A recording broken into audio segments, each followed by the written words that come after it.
my name's Leesha and I'm a politics student at the University of Suffolk and I'm also the Women's Officer.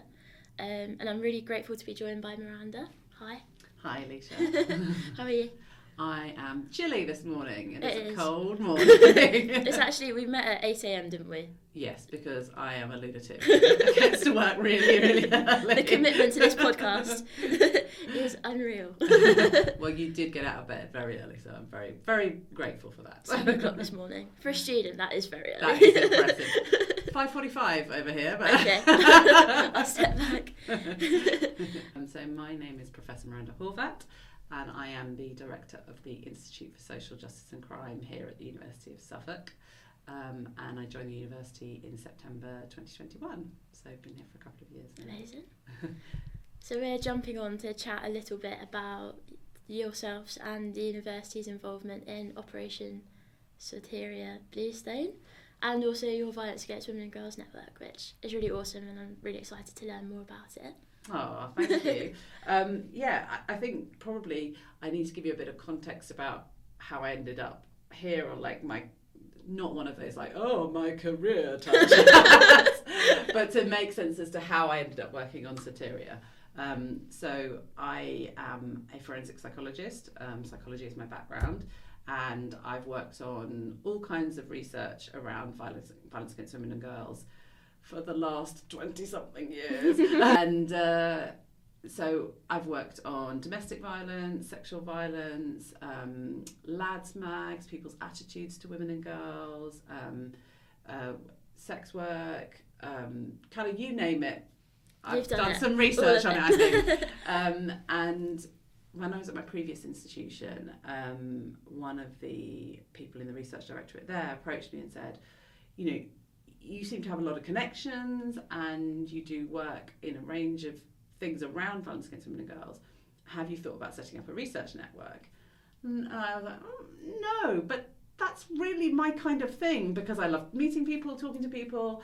And actually one of the things over the years that I found is working, whether it's as an activist in violence against women and girls, a researcher, teaching it, it can be really, really hard and really lonely. Well, imagine coming up with the statistics and things that you're seeing on daily, having that sort of support, almost like a support network, I imagine, of talking about what you're researching, and it just must be completely harrowing to come across those things. Exactly, and many of us get into this area because we're so passionate about it, and we're angry, and it's righteous anger. I think it's really healthy anger, but initially it was well, we should try and do funding bids together, and that is still part of what comes out of the Violence Against Women and Girls Research Network. But fundamentally, what we've realised is what we needed was a space where people could connect.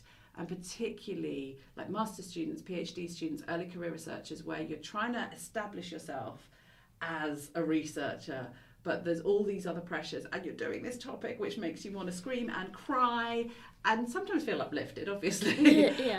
So basically since then, the network has grown. We've got over 600 members. Wow. Mainly in the UK, but from across the world as well. We hold online events. We had 2 annual events run with other feminist networks, which is really exciting because that's in person. We go up to Liverpool, and it's all run by a team of volunteers. Really frustratingly, there is very little funding out there to run networks like this. There's funding available to set them up, but then it's but to keep going and keep growing them, it's very hard to find that. So University of Suffolk have been really supportive in terms of when I moved here, bringing the network with me. We have researchers from lots of different universities who give their time. We meet every other month, and we have an events team. We have some special interest groups. And I think one of our biggest successes has been the researcher development team, who run writing sessions. So, people get online and just talk to each other about what they're writing and then write together. Oh, amazing. Yeah, really supportive. And it was actually because of the Violence Against Women and Girls Research Network that Soteria and the work on that came out of it. And that's clicked for me now, because it almost seems I don't know if pillars is the right word, but there's different sections by different universities, isn't there? So is that that connection with the University of Suffolk and like different universities, how you've all come together through the network as well. Yeah, so we, because the Violence Against Women and Girls Research Network was started in 2020, and then we obviously went into COVID lockdowns and all this stuff. Yeah. And so what we realised we could provide at that time were webinars. So we couldn't be together, but we could be together online.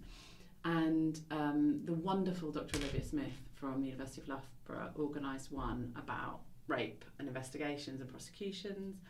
And she was at the time Assistant Chief Constable, I think, but she's now Chief Constable Sarah Crew, was one of the speakers that we had there. Oh, yeah. And we had a huge audience, and we had a really great discussion about problems with police investigations, those kind of things. And Sarah made a comment in it about, like, kind of don't know what to do. Yeah. Like, we're stuck. We've had all these reviews, we've had all these, like, recommendations, but we keep making the same mistakes. And one of the people in the audience was Professor Betsy Stanko, internationally renowned criminologist. Yeah. And as she tells it, I'm sure she tells it far better than I do, but she thought, hang on, Sarah, we do know what to do. I can help you. So she reached out to Sarah. Amazing. And they had a chat. Yeah. And they applied to a funding source from the National Police Chiefs Council and the Home Office to do a pilot study in Sarah's force, which is Avon and Somerset. So it was all a bit of a frantic rush, as these things are, funding, and like, could she find some academics who would work with her on this? And this is some work that she has been developing with Professor Catherine Hole, who's at City University, where they have this framework and idea of there being pillars or areas within police investigations that are particularly problematic. So they reached out to some academics that they knew who were working in this field, who they thought they've got the skill sets to work on this. And I was one of those academics. I've known Betsy for a long time. I hadn't known Catherine before. And she called me in the January of 2021. Yeah. And we were in lockdown. It was all... And she said, Miranda, I'm not going to try to do Betsy's accent because it's very distinctive American drawl. Oh, okay, yeah. I've got this really amazing opportunity. We're going to have full access to this police force. And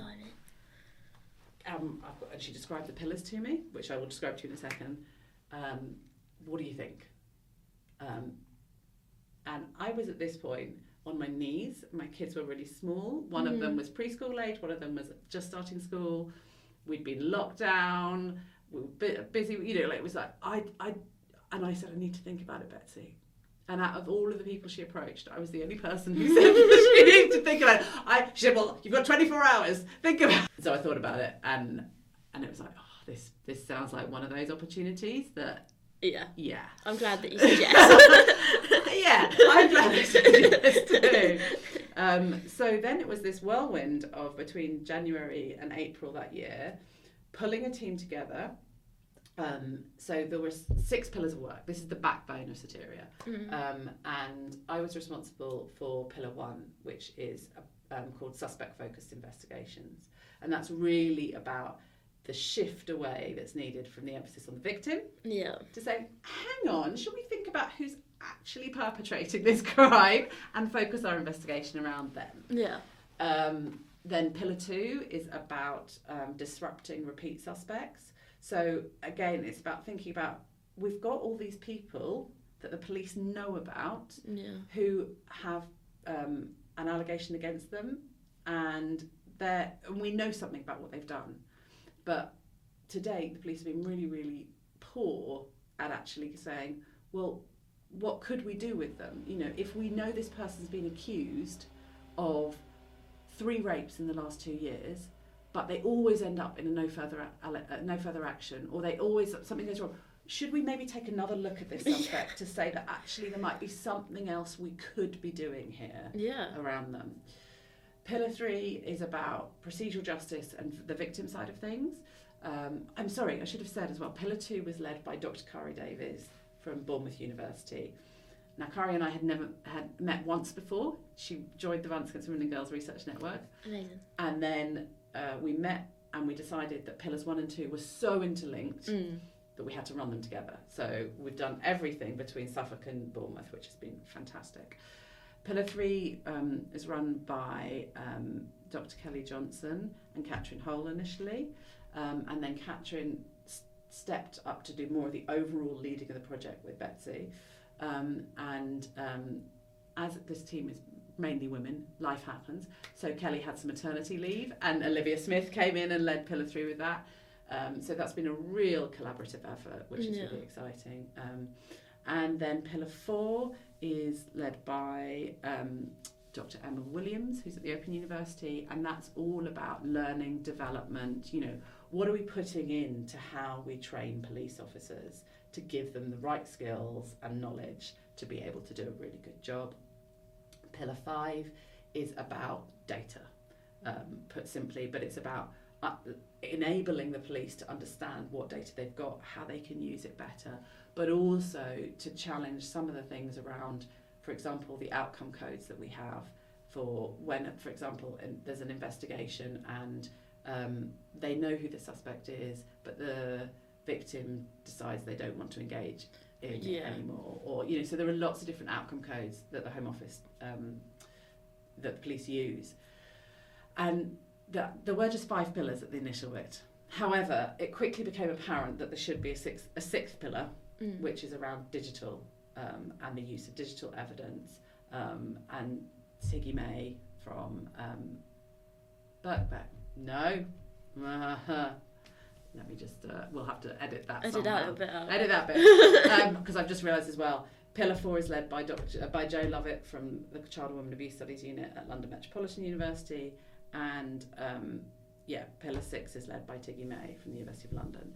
So in that first initial phase with Avon and Somerset, because Sarah Crewe was very senior in Avon and Somerset and very on board with this, and they'd done a lot of work around trying to improve rape and serious sexual offences investigations already, she and the rest of the team there were basically able to say, we can give you access to whatever you want.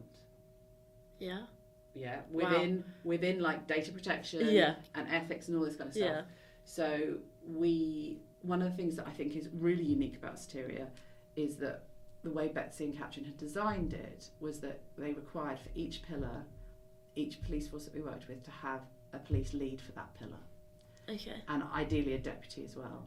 So that they would be our connection. And it would be a real collaborative endeavour. So we would be saying, look, the first thing we needed to do with these police forces was to dive in and say, what does it look like on the ground? What's happening in your investigations? So for Pillars 1 and 2, the approach we took to that was to say, well, first of all, we need to do interviews with your officers. We need to really understand what they're experiencing, why the kind of attitudes they're bringing to this, their knowledge, their approaches to investigating rape. But then also we'd like to have a look at what your data says.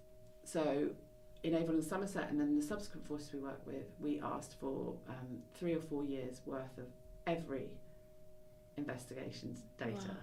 And so they produced all of that data for us, and for our pillars, because Pillar 5 also used that data, we also asked for the offending histories of all of the suspects that were named. Did you find that data like shocking in any way? Was it better, worse than you expected? Like the data, I think it's fair to say, is very messy. Okay. All police data is pretty messy. And you've got the combination of factors of actually you've got human beings entering this data. You've got different police forces use different systems. Those systems are differently able and effective in collating that data and allowing officers to search it and putting things where they need to be. There is a huge amount of missing data. Some missing data where you're thinking, wow, how on earth could you not have written down, for example, what the relationship between the victim and the suspect was? That seems kind of crucial to really understanding an offence. I think what really shocked us, if anything, was just how many repeat suspects there were. Yeah.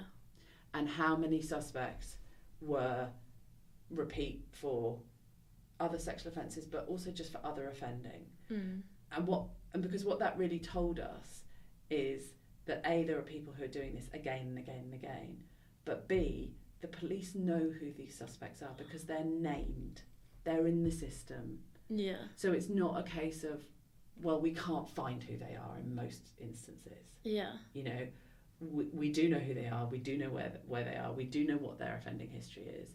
So what's the question, what's the blocker then to doing something about it? Exactly. Yeah. And what's hindering investigations? Yeah. So I realise I'm kind of jumping all over the place. I guess it's important at this point to sort of jump forward a bit to say we did this deep dive in Avon and Somerset, and we came up with a kind of temperature check of like, this is what's happening in your force. And the whole idea was that we fed back to those leads as we went along. It was only 3 and a bit months that we were working on it for, that we had the funding for. And then we came up with a series of this is where we think you should be going. Based on this is where what we think you should do. And at that point, Avon and Somerset was so engaged. There was so much enthusiasm, which was amazing.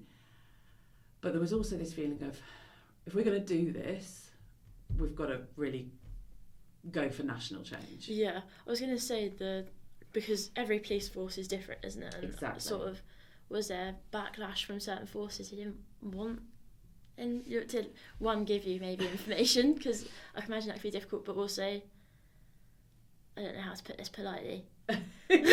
Maybe don't be polite then. The uptake and interest, whether they thought that it was worth it. Yeah. Do you know what I mean? I know exactly what you mean. And certainly Betsy and Catherine and the whole team really, but Betsy and Catherine led the way of saying, convincing the ministers, the policymakers, the chief constables to say, this is really, really important. Yeah. And it was at that point when we'd finished finishing the Avon Somerset to say, look, we've got something really good here. We need to see if this works with other forces. And so the argument was that we needed at least another year's worth of work. Ideally, we'd need 3 years worth of work. We needed another year to do that same deep dive process with some more forces. Yeah. And forces that were different. Avon and Somerset is, it's got lots of rural areas, it's got some big cities, it's a sort of medium-sized force. We needed some real, You needed the Met. We needed the Met. We needed somewhere up north. We got Durham. We needed, a Welsh force. Did you get Sussex? We didn't get Sussex, no. Not in that phase. So basically, arguments were made, the funding was there, and there was a process of the government having an opinion about which forces should be involved. Okay. Forces themselves having an opinion about how much they wanted to be involved or they didn't. And so we ended up with four additional forces who agreed for us to do deep dives. Yeah. And that was the first full year of work. And the idea was that this would ultimately be a 3-year project, so we'd then have a second year of work where we then took all the learning from that first year and came up with what is now the national operating model, and really took time to, think about what officers needed to make a difference. So obviously what the structure of the national operating model would look like. And then a third year to then kind of work around, obviously nothing is perfect first time, tweaks, embedding that in forces, seeing how it would work. So, and we can obviously talk about it because we said some of the forces already. So we started with Avon and Somerset. We did the Met. We worked with Durham. We worked with South Wales, and we worked with West Midlands. Okay. So real range. Yeah. Very different forces. Actually, I think it's very fair to say that a lot of the underlying problems were very similar.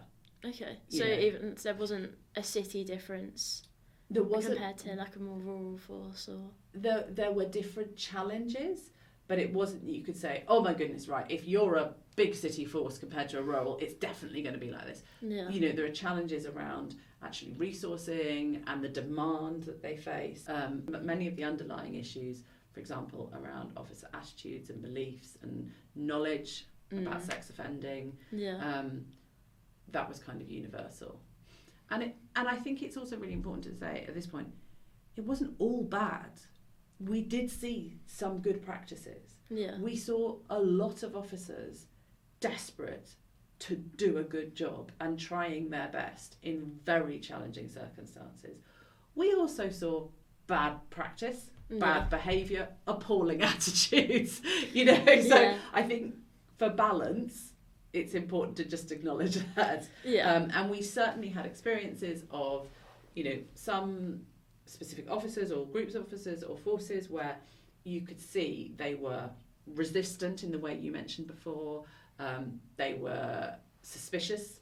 What do academics know about the realities of policing? But the whole thing of this is that and I think this is ultimately how you always do good research, is that we're not the experts, they're not the experts, but together we can really do something magical, because we can bring that kind of academic insight and the kind of strategies for thinking about things, and they can bring them up on the ground. The reality is this.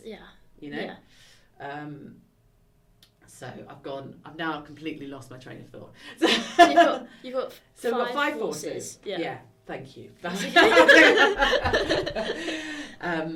And so the idea was that whilst we were doing the deep dives in the 4 additional forces, we would also be working with Avon and Somerset whilst they tried to implement some of the changes, and just monitoring and observing what worked, what didn't. It was a really tough year, that first year, because none of us had really ever had the access or the political pressure, the demands, because it was really interesting to a lot of people. So there was a constant you need to give us this, you need to, which actually, when you're trying to produce high quality work, makes one feel really uncomfortable a lot of the time. But do you think they knew that the Casey report was about to be released soon, I suppose? So that's the report on the Met Police about their internal misogyny and homophobia, transphobia. I think that what I have learned through this process is that certainly, yes, there are always people that have knowledge of what's coming. So they're first of lead. Exactly. And there are people who, really want to be seen to be, we're doing something, look, we're trying. And so it's almost like you're ticking a box for them, in a way. Yeah, exactly. But an effective box. Exactly. And there's always, the reality as well is there are always egos and people looking for promotion, or people looking for a thing in the media or something. So, we're all human beings, right? Very few people are there just doing, I'm completely altruistic and I just want to do this for the greater good. Those of us in academia, we've got the pressures of, you've got to publish, you've got to produce things for your students, you've got to, so there's a lot going on.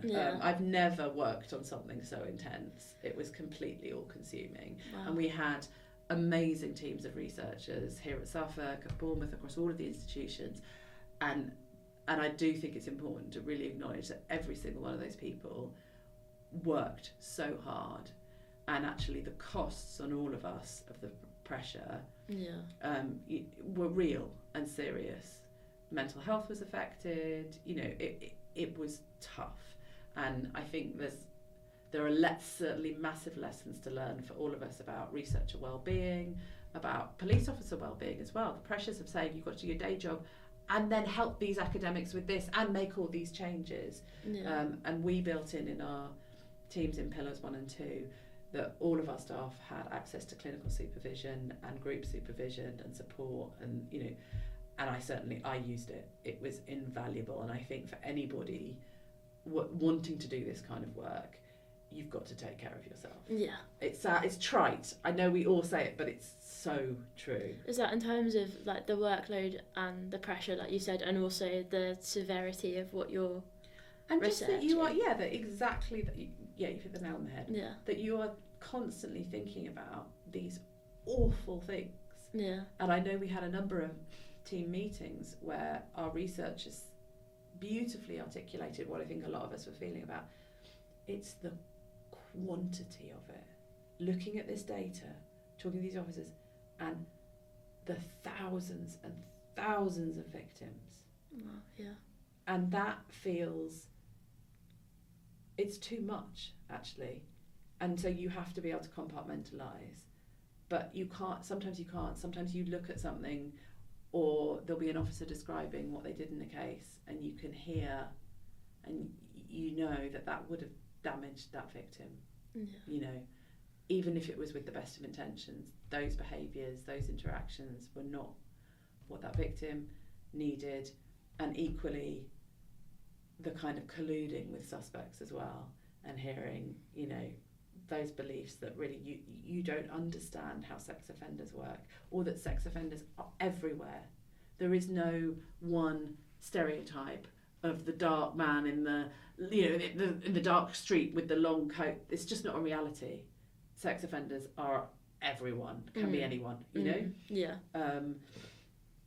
And yeah, so, and then you also have got the challenge of the whole system. So we were very focused on what the police were doing, but in ours we also did work with the Crown Prosecution Service, because that interface between when the police put a case forward for charge, and then the Crown Prosecution Service have to make a decision, and often they make a decision that police don't like. Yeah. Or, you know, the Crown Prosecution Service are looking at what the police are bringing and thinking, well, there isn't enough here.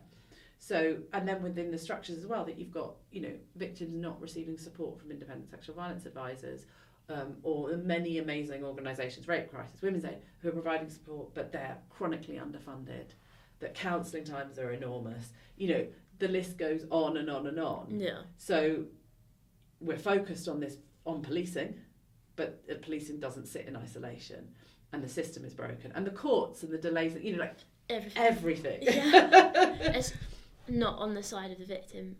Yeah. But is that something that Soteria is looking to flip? Yeah. So essentially, what our work tries to do is to bring the decades of academic research and knowledge that we have, with that real look at what is happening in forces, what can we see, and we can see a continued over-focus on victims. Why was she there? What was she wearing?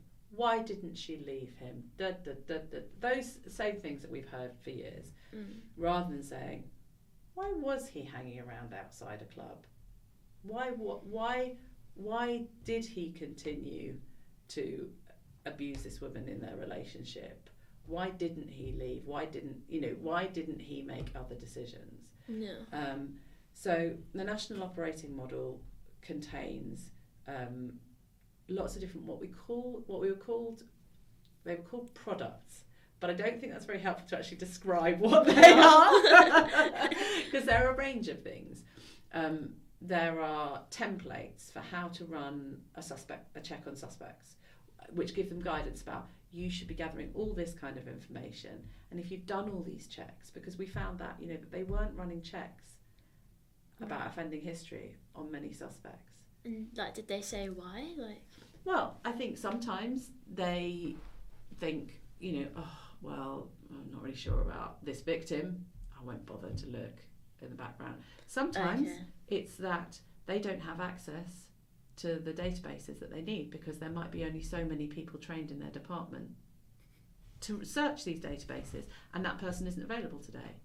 And so then, you know, they make the request, but it doesn't ever happen. Sometimes they're running checks, but they're not recording them. So then if they go off, you know, the officer investigating the case goes off on sick, the next person who picks it up can't see that, oh yeah, there was a check done, and we did find out that they'd done something 2 years ago or in this place. So there's a whole myriad of reasons and explanations. So we've also produced, you know, guidance around actually what you know, kind of a few pages on what do you need to know about sex offenders? What do we know about how they operate? About grooming behaviours, about all these kind of things.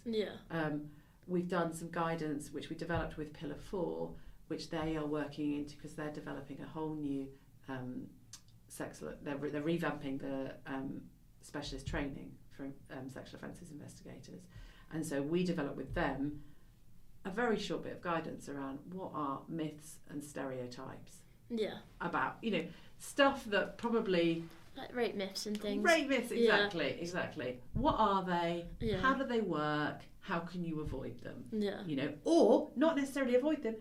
When you see them, address them. Yeah. Yeah. And that's what the police should be doing, because if the police do those things, that will then reflect on society too. Exactly. So that's important. The organisation that I work for at the moment, we've got a petition for end rape myths for jurors, for jurors to do compulsory rape myth training. Mm-hmm. So then those biases will be out of their heads, in the same way that you were talking about the police saying, why were they like in the venue and wearing that thing? Actually, why was that perpetrator standing at the side of the venue in the first place? Exactly. And I think it's really important to always acknowledge, if we're talking about rape myths, rape stereotypes, all these kind of things, like, it's a societal problem. Yeah. It's not that the police or jurors are special. No. They are just members of society, and there are lots of people in society who hold these problematic myths and beliefs. Yeah. So absolutely, like, information for jurors, information for officers,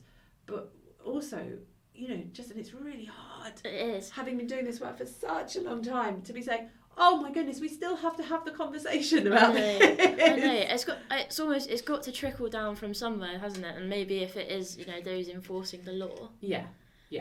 Those kind of attitudes maybe from society will fizzle out. Well, we actually wrote this in our end of year one report, and in some of the guidance we put, is that we think actually that the police have to be the leaders in this. Yeah. They have to be groundbreakers. They have to be brave. They have to, they've got this very special place where they have this position of responsibility. Yeah. And the way they behave and the way their attitudes then affect other people is hugely important. Yeah.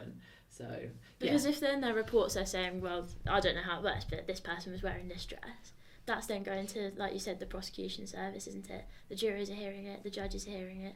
But then, if the police are not using those myths and those stereotypes, and surely that will then echo through society, hopefully. So a really simple thing, which again we could see some officers did, and the Crown Prosecution Service were really encouraging this as well in some areas, is when they're writing up the summary of the case, write it from the perpetrator, the suspect perspective. Instead of writing, the victim had 5 drinks and then walked home alone. Yeah. Because instantly you're looking at that, aren't you? Victim's drunk, victim shouldn't be drunk, even though... Exactly. And then walking home on your own, they're like, oh, why are you walking home? Exactly. I should be able to walk home on my own. So how does that flip? So then instead you write, the suspect was walking around street X at 2:00 in the morning for no apparent reason, or whatever the situation is, when they approached the victim, and all immediately I can see it exactly, and now you might at some point need to have the contextual information that the victim had consumed some alcohol. If that's relevant, it might not be relevant that the victim was going from A to B, wherever she happened to be walking from. We're using that very stereotypical stranger example, but at the same time, if you think about in a relationship, it's instead of being like, the victim had been berating the suspect for coming home late from work or whatever, flipping it to say, the suspect had arrived home late from work and immediately started shouting at his partner. It's just little things like that, which, and certainly we had some officers say, but we have to have this information about the victim, and some of it you do,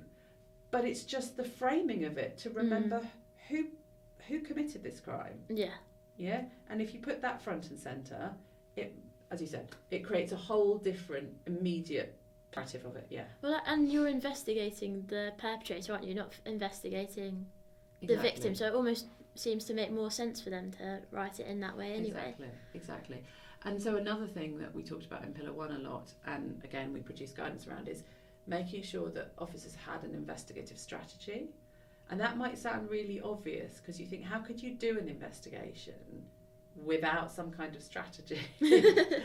But and in fairness to many officers, you know, they have very large caseloads, a lot of them. A lot of them are very inexperienced. Some of them are still trainee detectives, and they're being asked to investigate very, you know, challenging crimes. So acknowledging that there is a skills gap and a lack of experience, that actually allowing officers to have some time and space to go, right, what do we know at this point? So you come up with an investigative strategy when the report comes in.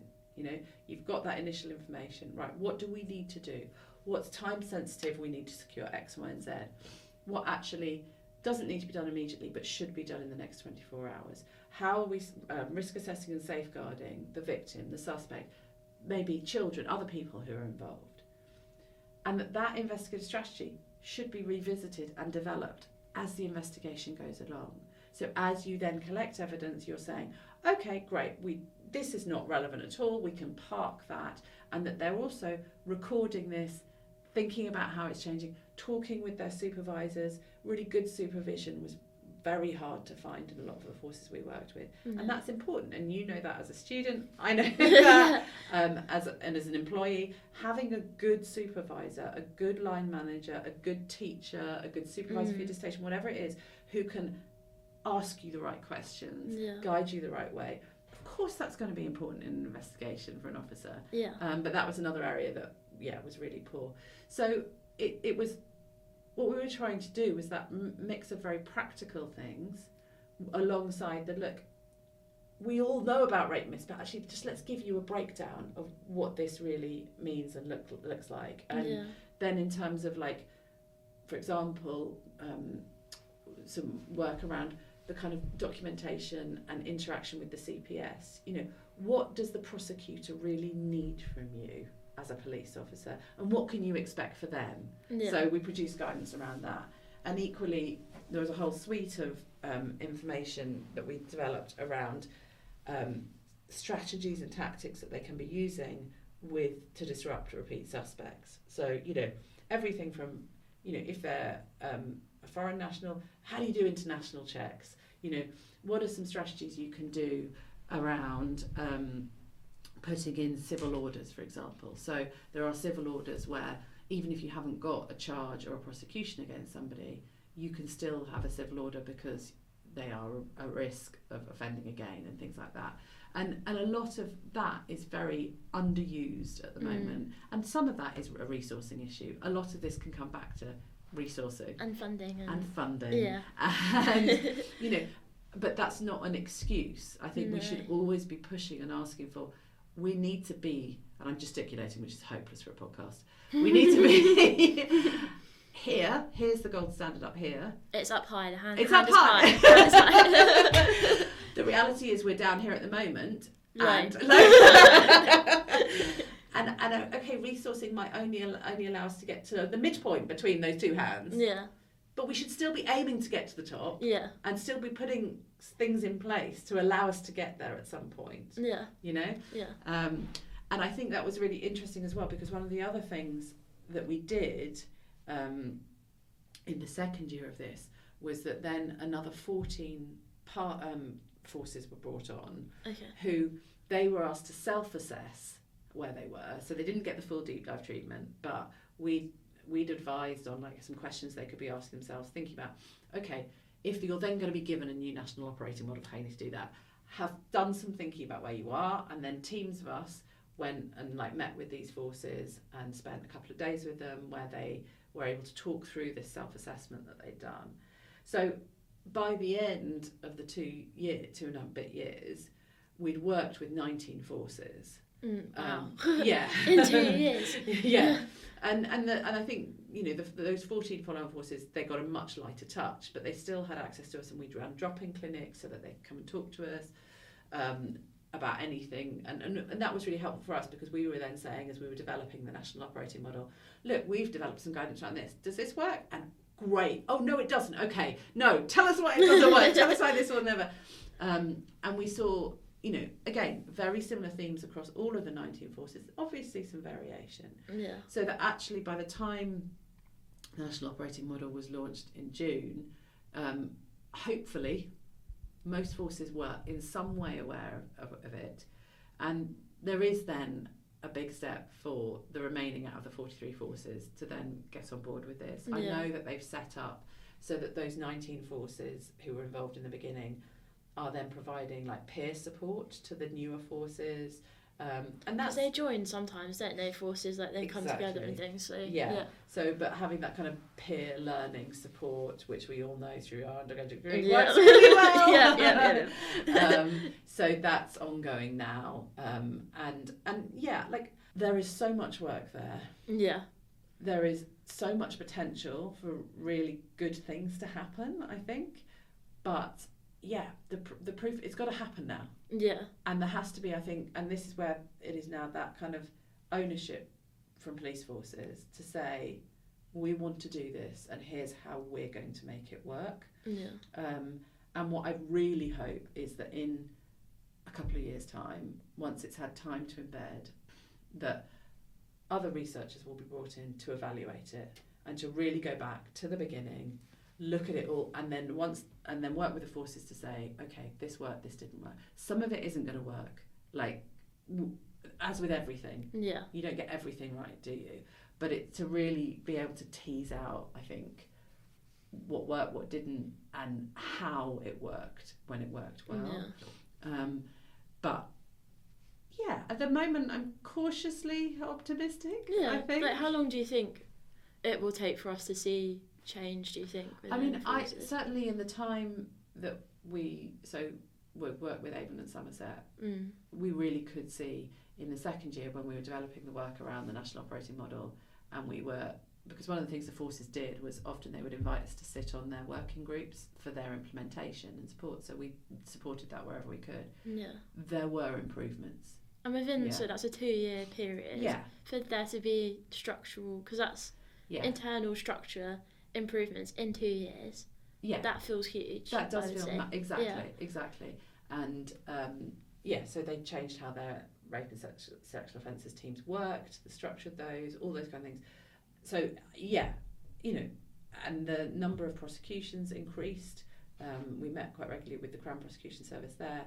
They were saying that the quality of the files that they were receiving had improved. Amazing. So I think in a couple of years' time, we could see some really significant improvements. But we have to be realistic. Yeah. This isn't going to fix it. Like, no. There's a lot of work that needs to happen, and going back to the thing of all of the systems around the police also need to be doing this work. And the Crown Prosecution Service developed their own National Operating Model, which was launched around a similar time. So if some of the other structures make shifts, it could be incredibly optimistic. Yeah.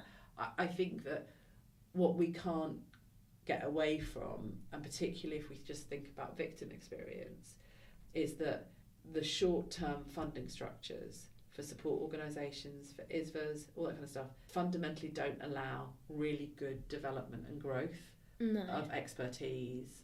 And short-term priority, isn't it? And then, but not legacy, almost not long-term. Exactly. And I suppose that's where, like, going back to those police forces as well in a couple of years, it sort of reminds them to keep it as a priority and to keep doing those good practices that you've taught them. Yeah.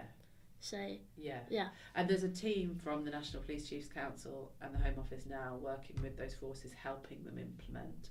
And some of the academics have stayed on to do bits of work around that. I think that I would want to really encourage from this more of that practitioner academic collaboration, because I mean it was revelatory at points for me as a researcher to have the access but also the honest conversations with officers at lots of different ranks. And I know our researchers found this, where we sit here and we think about the theory and the structure and the framework and it's like, but how do I actually do this? Yeah. What are you asking me to do in a room with a victim or a suspect? Yeah. What are you asking me to do in this? And so I think it doesn't just apply to violence against women and girls. I think, you know, in health, in everything, that closer working, which is, I think, where a lot of things have gone, is a really, really good thing. Yeah. And do you think that honesty from officers comes from a place where they are seeing these scenarios every day, and so, I don't know if climatised is the right word, but they don't realise, and then you as a professional in violence against women and girls are obviously sat there shocked listening to perhaps their victim blaming or something. Like, do you think that honesty was like not realising, or do you think that's them just really wanting to cooperate and change? I think it's probably both, you know. Yeah. And we did have some difficult conversations where we had to point out, well, you say you know what a rape myth is, but what you've actually then gone on to tell us is really supportive of rape myths. And there were also times when we realised that we couldn't constructively challenge, that someone or a group of people were so defensive, shut down, that it wasn't possible to kind of have that. And was that because of their own wall as a person? I mean, who knows? It could be for many reasons. You know, there were all these pressures on people, and we didn't. You know, you couldn't really interrogate that. But there were times when you just like, this is not going to work. We're not getting anywhere. So yeah, I think the thing is, fundamentally, for officers working on the investigation of rape and other sexual offences, is that the way things have been for so long is that they go to work. Ultimately, a lot of police officers become police officers because they want to catch the bad guys, for a better way of putting it. Yeah. Right? Yeah. If you're investigating that, if we know all the statistics, most days they're going to go in and essentially be failing. They're not going to get their suspect. They're not going to get a charge. A case isn't going to get prosecuted. You know, they're not going to get the conviction in court. So psychologically, that's quite hard if you think about going to do a job where very rarely going to get a positive outcome or positive reinforcement, even that actually, good job, you know, you really helped that victim, or that difference you made to, you know, intervening with that suspect may have prevented further offending. I think that's really hard. Yeah. You know? So maybe that will motivate them more to operate, like to, use Soteria. Yeah. I said it right. You said it right all the time. Because it will ultimately help catch more perpetrators. Especially like if you said there's repeat offenders on there that they haven't been able to prosecute before. Yeah, exactly. And I think what I would hope is that, you know, the violence against women and girls sector, now that the national operating model is there, and any other interested people can really like dig into it and start questioning and going, right, hang on, why isn't a police force doing this now? Or they are doing it but they're not seeing the results. So I think that's it, that we need a period of like constructive criticism and dialogue. And as I said, I'm sure there'll be things in that operating model that don't work. So okay, let's figure out what they are. Not me, but other people, because, you know, I was involved in creating them. But let's do that, and let's also really champion the successes, like where you can see a force or a team who've made it work, who've got those increased in charges, or they've got really good victim satisfaction. You know, what have they done? Let's keep learning from it. You know, 100%. Well, thank you very much for jumping on. It's a pleasure. Thank you very much for having me. It's been lovely speaking to you. And I look forward to hearing what you as a women's officer at the University of Suffolk and students can do around this, because, as you can tell, I feel really strongly about it. Yeah. And I think there are lots of great organisations in Suffolk, some of which 100%. You work for. Well, I think there are a lot of students at Suffolk who are passionate about social justice, and like in a way, it's quite, I don't know if difficult is the right word, but joining the sector in like violence against women and girls, it can feel weird getting in, but then once you're in, you're propelled, aren't you? Like you're just suddenly like, these people, and everyone wants to help each other. Yeah. It's not competitive, like different organisations, different people. And I think for students at Suffolk, I think it's important that they know that yourself and like the Insititute were involved in Soteria, partly because we think of Suffolk as this little university, I think. Yeah. And more should be known about the research that's being done by lecturers anyway, but this is a nationwide policing strategy that's going to have massive benefits, hopefully, and I'm proud. I'm like, wow, like you've done that, and my university is part of that. And also, like, hopefully, like, students will then want to talk to you maybe about it, and we would love that in the Institute. I think that's it.